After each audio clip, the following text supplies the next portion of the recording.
విశ్వాసమునందు అభివృద్ధియు ఆనందమును పొందు నిమిత్తము నేను జీవించి మీ అందరితో కూడా కలిసి ఉందినని నాకు తెలియను.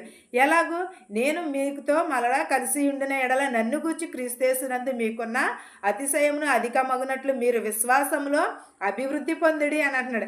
ఎందులో అభివృద్ధి పొందమన్నాడు? విశ్వాసంలో. క్రీస్తు ఎడల మనకున్న ప్రేమను బట్టి, నమ్మకమును బట్టి విశ్వాసంలో నమ్మకమును కలిగి ఉండుడి అని అంటున్నాడు.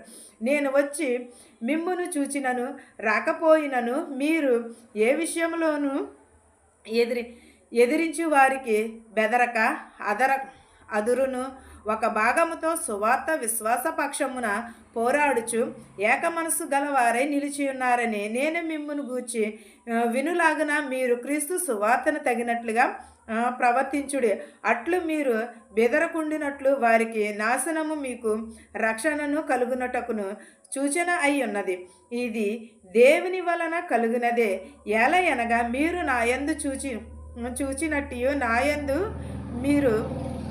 మీరిప్పుడు వినుచున్నట్టి పోరాటమును మీకును కలిగినది. అందున క్రీస్తేసునందు విశ్వాసం ఉంచుట మాత్రమే గాక ఆయన పక్షమున శ్రమపడుటయు ఆయన పక్షమున మీకు అనుగ్రహింపబడును. ఎలాగ ఉండవని విశ్వాసంతో పోరాడమని అన్నాడు. ఏక మనసు గలవారై నిలిచియండి. మిమ్మును గూర్చి నేను మీకు సువార్తను తగినట్లుగా ప్రవర్తించుచున్నాను.